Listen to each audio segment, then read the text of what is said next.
Razor Fist, de son vrai nom Douglas Scott, apparaît pour la première fois dans Master en Kung Fu numéro 105 en 1981. Au total, 3 individus adoptèrent le rôle de Razor Fist. Le premier d'entre eux fut William Young, et il fut employé par le trafiquant de drogue Carlton Velcro. William possédait 2 lames en acier à la place de ses mains. Il combattit notamment Chang-Chi pour Velcro avant que ce dernier ne perde la confiance qu'il avait placée en lui. Velcro envoya ses hommes l'abattre, ce qui fut fatal pour Razor Fist. William Young fut remplacé quelques années après sa mort par William et Douglas Scott, 2 frères qui avaient perdu une main lors d'un accident de voiture. Ils possédaient chacun une lame d'acier à la place d'une main.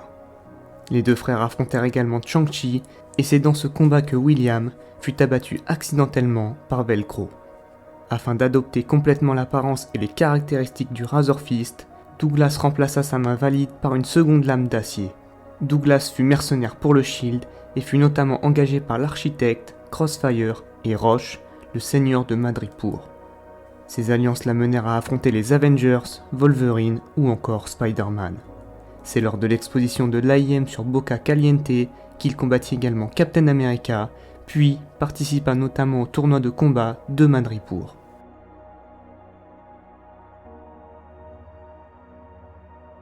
Par la suite, Douglas s'installa dans la maison du rasoir où il passa son temps à se relaxer avant de se voir doté de mains cybernétiques, mains qu'il utilisa que dans une seule mission.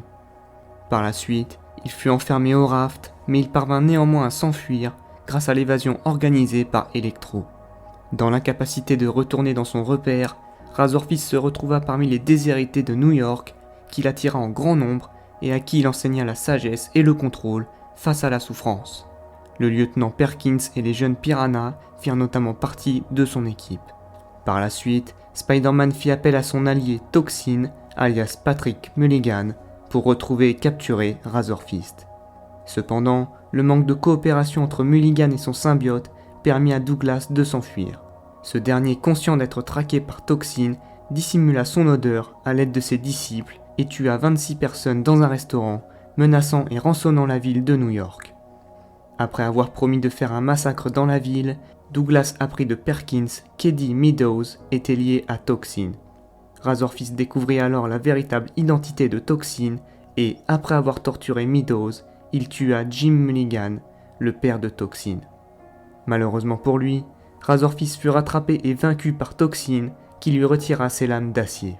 Ces lames furent remplacées par des prothèses et il fut envoyé à Rikers Island, bien que ses disciples comme les jeunes Piranha par exemple furent toujours en liberté. Razor Fist est un maître en arts martiaux mais également dans les différentes techniques de combat à main nue. Au début de sa carrière, Douglas ne portait qu'une lame d'acier, puis il se fait amputer sa main valide et adopta l'apparence du premier Razor Fist avec 2 lames d'acier à la place des mains. Razor Fist manipule ses lames avec beaucoup de précision et il peut par exemple saisir des objets avec ses lames sans les abîmer. Voilà, c'en est terminé pour cette vidéo concernant Razor Fist. Si elle vous a plu, n'hésitez pas à vous abonner et à liker. Et sur ce, je vous dis à bientôt pour une prochaine vidéo.